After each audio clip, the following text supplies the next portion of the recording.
And hello friends, welcome back to this video. So I'm going to go through, continue on when I left the other video. Okay, so I've shown you the script and how it works. Okay, so there's this part here that actually helps to generate the transfer function. Okay, and the transfer function is over here, as you can see in the printouts. Over here, we can actually go and use some other tools to analyze this later on, but yeah, you can get a number of poles, number of zeros, blah blah blah. Okay, but I won't be going too much into that for the time being. I will want to say, okay, if you are not satisfied with this bode plot that is being given for you, if you're not satisfied with this plot, you can always load the data into arrays and plot it on yourself. Okay, so the way to do that is to use the bode function, not the bode plot, because this one already gives you the plots. Okay, so let's see. Okay, so the plot you can get is as follows. You go to bode. You use bode instead of bode plot. Use bode, and then what you can get is the magnitude, phase, and W out. W is the angular frequency. Okay, angular frequency, and angular frequency is in radians per second. Okay, angular frequency is in radians per second. So you have to take note of the change in units here. Okay, it is not in hertz but in radians per second by default. I'm not sure if there are options to actually change this, but that's just for your knowledge. Okay. No, actually, of course, you can do more than. Yeah, I mean, you can change everything to radians per second or everything to hertz later on. But okay, let's just do it.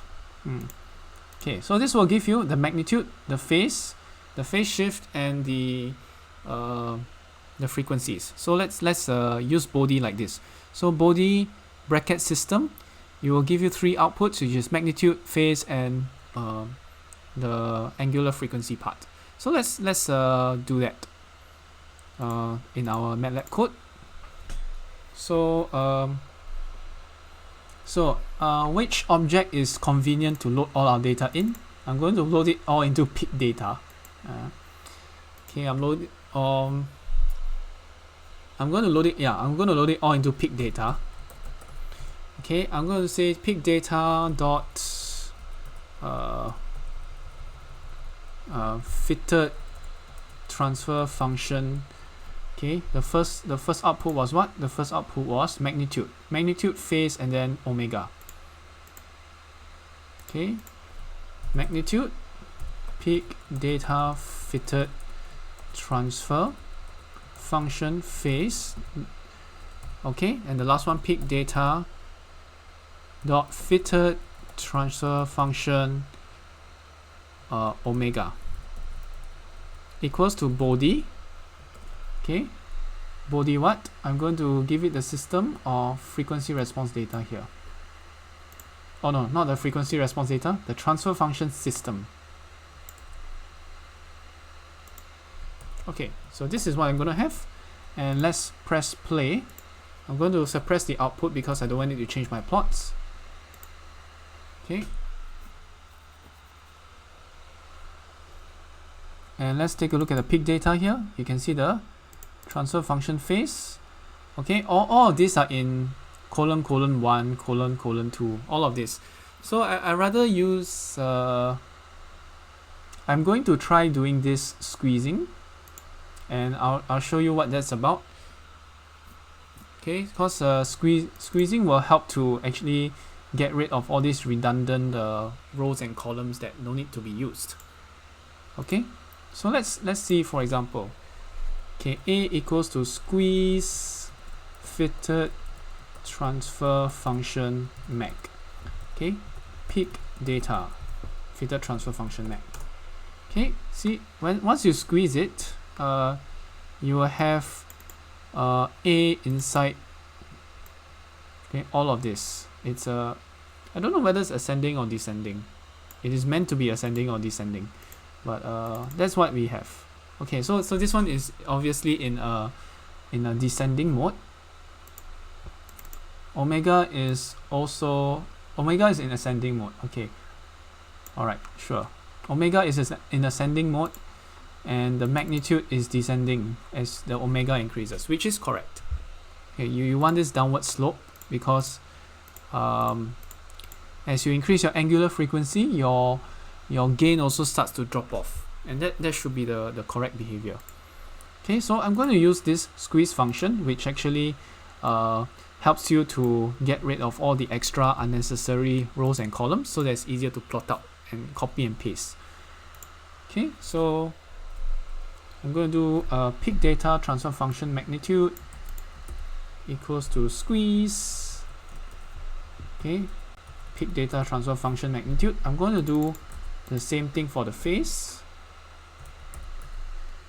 Okay, so I'm going to take peak data transfer function phase.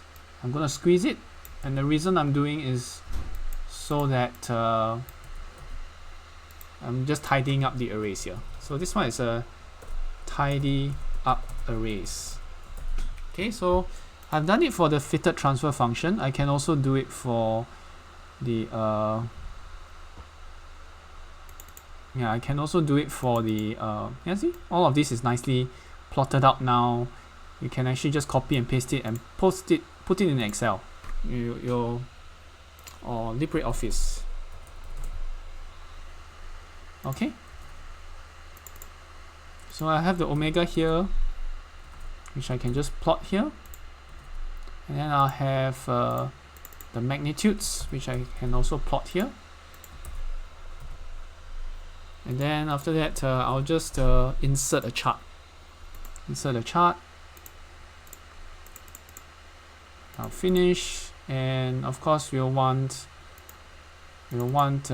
this part, the scale, to be logarithmic. So I want to log plots. Okay, log plots. So this is the shape of the bode plot. That is correct. Okay, so if you like this, then it's good. But if you want in a hertz as well, that is good. Then it's good to have this second part. You need to alter the code a little bit, or maybe just add more data. Okay, convert to hertz. Okay, so I'll have peak data. Okay, so this is the table of angular frequencies, but I want it in hertz. So peak data dot fitted transfer function hertz equals to peak data fitted transfer function omega time divide by 2 divide by pi. Okay, so pi, if you enter, is just this, 2 is 2, yeah, so I don't need to do that. Okay, so let's take a look. Now you have a column of data in hertz, which you can also easily plot out, and no problem, you can see, and all of this data will be in hertz. Okay, so I will just give both hertz and I'll give both hertz data in hertz and data in radians per second. So just for the sake of convenience, and I'll of course do again. I'll do magnitude plot like this. Log scale and log scale. Okay, now I have this. This is good. This is the fitted one, and of course we can do the same. I hope we can do the same for our data. So instead of peak data fitted transfer function, I have peak data. Actually, let's see, peak data. Yeah, I have complex gain CSV here already, but okay, I'll just do it. And this will be not the fitted transfer function. It will be peak data frequency response magnitude FR data mag, okay, peak data, FR data phase, peak data, FR data omega. And I will use the ID FRD data, which is FR data over here, and let's see whether we will be able to do the same thing.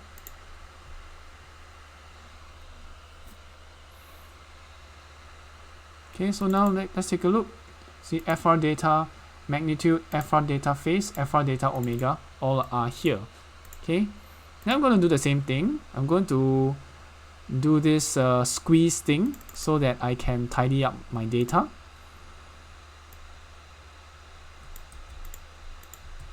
Okay, equals to squeeze and whatever.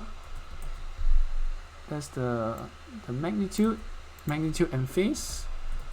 Squeeze peak data. Okay, and then the last one, of course, is I want to have my all of this in hertz as well. Okay, so divide by 2, divide by pi. Okay, and that should make it very convenient when you want to plot out your data. Okay, FR data hertz. Yeah, so you can plot it out.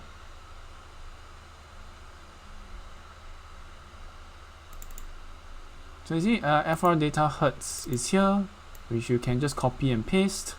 You can put it in LibreOffice and then you just plot it out, or you can actually put it in any other data plots that you want. Okay, so you see that once you have all of this, you can do your own plotting. Okay, so okay, I have a conversion to hertz, and yeah, that's pretty much it. You can use this data anytime you want to do your own bode plots. Not a problem. And then of course you can actually if you take a look at the phase data, for example here, you can actually subtract 360 from all of this and then you plot it out. Okay, why not I do it for you, just to make the point. Okay, so this is the phase data, this is the hertz data, and then I'll have it this minus 360. Okay, and then I will just copy and paste. Copy and paste. Okay, I will paste this here. So this is a frequency, this is a fitted phase data.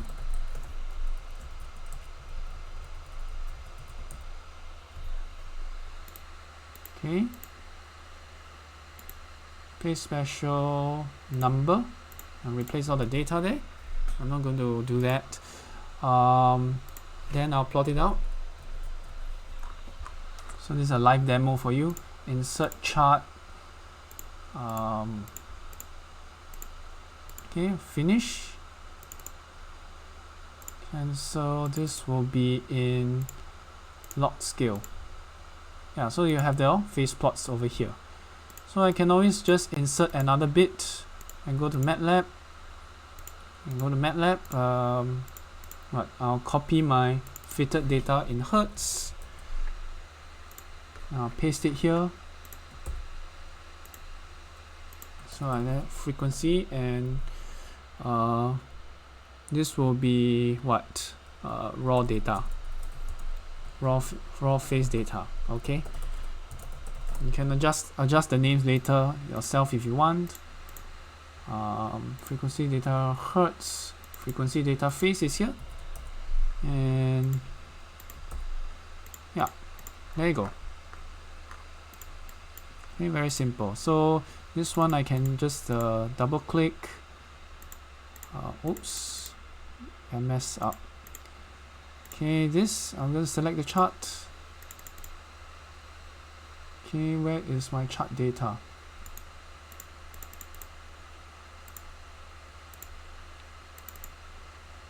Okay.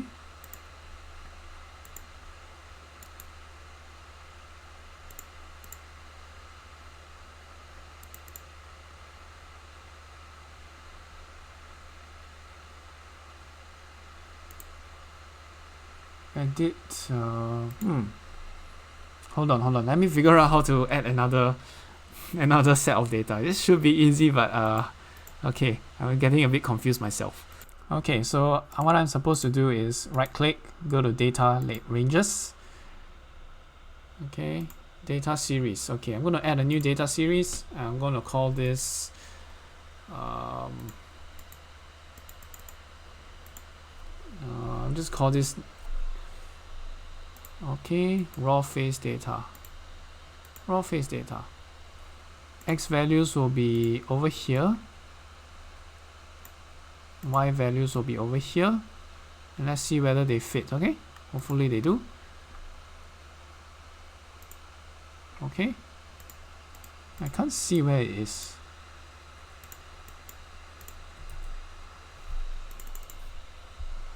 Okay, let's go for data ranges. Okay.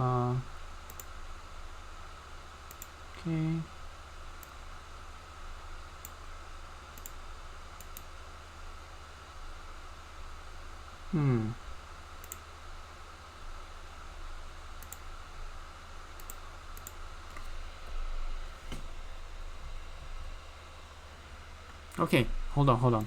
I'll need to check again. Alright, so I think I haven't actually added the Y values yet here. Okay, so right, this is in data labels. Okay, we put it here. Oh, okay, there we go.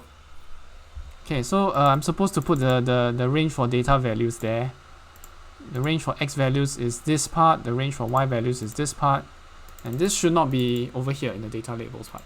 Anyway, just so you know, you can see the phase data actually goes very closely with what is fitted, so you can see it's a very good fit. MATLAB's code is actually working well, and so you're plotting hertz against the phase data. So whatever it is, it works well. Okay, it works well. Okay, so if you see this big phase and this big phase shift of 360 degrees, you just minus 360 degrees, you pretty much do the same thing. Yeah. Okay. All right. So let's talk about transfer functions. I mean, you can change the way transfer functions are being done. I'm going to save this, of course, and later I'm going to add it to Git. This is very important. Okay. Transfer functions also has a few options that you can play with. TFS options. Okay. So this is the transfer function options which you can use. Okay. And some of the things it's very important. For example, if you want all your poles to be stable, then you need to use this method. Okay, let's see. I think display on. Yeah. This thing is called enforce stability. So I'm just going to demonstrate the enforce stability function if you want all your poles to be stable. Okay, so let's have TF transfer function options. TF options equals to what? What is this? You have to use TFS options. Okay, TFS options. So I'm going to play. Let's take a look at what we can change again. Okay, TF options. Okay, initialize method, initialize options, blah blah blah. What thing you should do is to enforce stability. Now the value is 0, but you want to change it to 1. Okay, so enforce stability. Enforce stability true. Okay, because false is the default. If you want to change all your change all poles to be stable. Okay, TFS options or TF opt dot enforce stability equals true. Let's see whether this changes anything. Okay, so enforce stability is now put at 1. Okay, so then after that, after you're done configuring options, you can just put it in here, tf alt, and that will ensure that the transfer function you put out is always stable. Okay, and I can of course change the number of zeros, number of poles to 5, for example.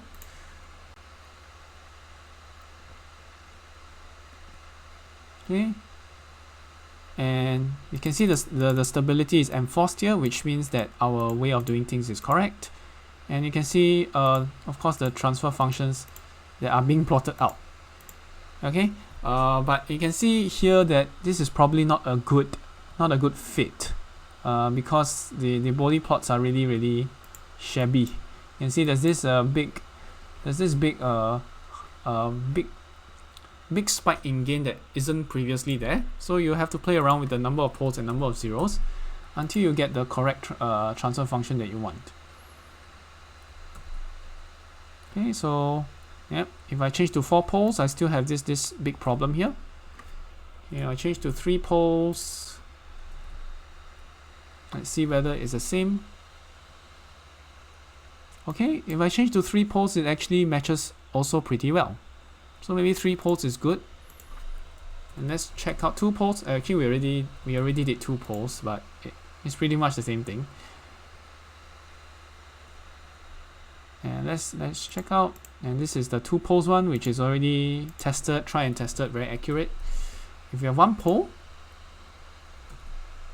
and just note that when I change the number of poles, the number of zeros will be defined as number of poles minus 1. And that's what I'm putting it in here. Of course, there's a delay time thing here also. You can sort of play around with it and change it. But yeah, you can see this first order transfer function does not work very nicely. So what you have is, what is best here is probably a second or third order transfer function.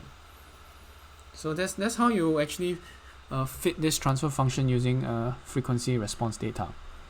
Okay, so what have I gone through in this video? I've gone through using the bode plot option, and I show you how to use some of the options to configure your bode plots over here. For example, changing the units. I've also showed you some of the options that you can change for your TFS, transfer function estimation. Okay, so that's all there is. I think it covers a lot of the MATLAB tools already. Of course, you can use step changes, step response and everything, but I'm not going to talk about that for the time being. Okay, so yeah, thanks for watching. I will see you guys again. Bye bye.